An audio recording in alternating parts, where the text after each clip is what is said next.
दोस्तों नमस्कार। TRP TV में आपका हार्दिक स्वागत है। मैं रवि पारिक, आपका दोस्त।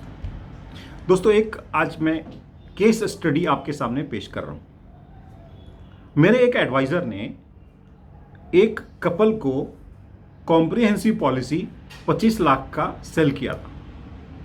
कॉम्प्रिहेंसिव पॉलिसी को सेल करने के पीछे उसका पर्पस था कि जो कस्टमर है उसकी ट्रैवलिंग बहुत ज़्यादा होती है। 2 व्हीलर पर और 4 व्हीलर पर ही ट्रेवल्स एटलीस्ट 3-4-5 हज़ार किलोमीटर महीने का वो ट्रैवलिंग करता है। तो उसने कहा कि भाई यदि आपका एक्सीडेंटल कुछ हो जाता है तो इसमें आपका एक्सीडेंटल डेथ कवर होगा। आपके नॉमिनी को लमसम 25 लाख रुपया दिया जाएगा और परमानेंट टोटल डिसेबिलिटी भी कवर किया जाएगा। इस पर्पज से एडवाइजर ने कस्टमर को 25 लाख रुपए का कॉम्प्रिहेंसिव पॉलिसी दिया। संजोग ऐसा बैठता है कि 3 साल बाद कस्टमर के घर किलकारियां गूंजने की एक मौका बनता है। जी हाँ, वाइफ प्रेग्नेंट होती है और उसका डिलीवरी का एक्सपेक्टेशन होता है। जब डिलीवरी होती है तो सीजरियन डिलीवरी होती है और उस सीजरियन डिलीवरी के लिए कॉम्प्रिहेंसिव पॉलिसी में उस कस्टमर को 50,000 रुपए का बेनिफिट दिया जाता है। That was good. ये उसके लिए एक एक्स्ट्रा बेनिफिट हो गया।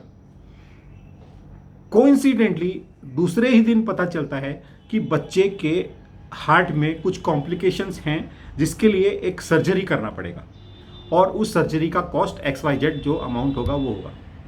अब छोटे से न्यूबॉर्न बेबी का एक कवरेज जो उस पॉलिसी में नहीं है और उसका एक सर्जरी करना है, लेकिन आपको ये पता है कि कॉम्प्रिहेंसिव पॉलिसी इस अपने पॉलिसी के बेनिफिट्स में न्यूबॉर्न बेबी कवर देती है।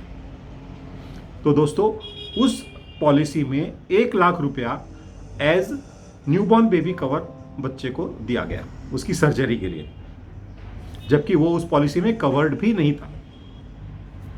और 3 महीने बाद उस बच्चे को पॉलिसी में ऐड करके 25 लाख रुपए का उसको कवरेज भी दिया गया, जो उसको लाइफ टाइम इंश्योरेंस कवरेज मिलेगा। यदि ऐसा कोई केस जो बच्चे का हार्ट का सर्जरी हुआ है और आप उसको कोई हेल्थ इंश्योरेंस कवर देना चाहते हैं तो क्या आप दे सकेंगे? नहीं दे सकेंगे। लेकिन ये कॉम्प्रिहेंसिव पॉलिसी थी जिसके कारण उस न्यूबॉर्न बेबी को लाइफ टाइम के लिए 25 लाख रुपए का इंश्योरेंस कवरेज तो मिल गया, जबकि it was a decline risk और कहीं पे उसको ये कवर नहीं दिया जा सकता। तो ये बेनिफिट है कॉम्प्रिहेंसिव पॉलिसी के। तो दोस्तों याद रखिए, जब आप कॉम्प्रिहेंसिव पॉलिसी आप जब पिच करते हैं किसी को तो ये सारी बातें अवश्य बताइए। आपको जो मैंने केस स्टडी बताई है वो आप एग्जाम्पल भी अपने कस्टमर के सामने कोट कर सकते हैं। बहुत बहुत धन्यवाद।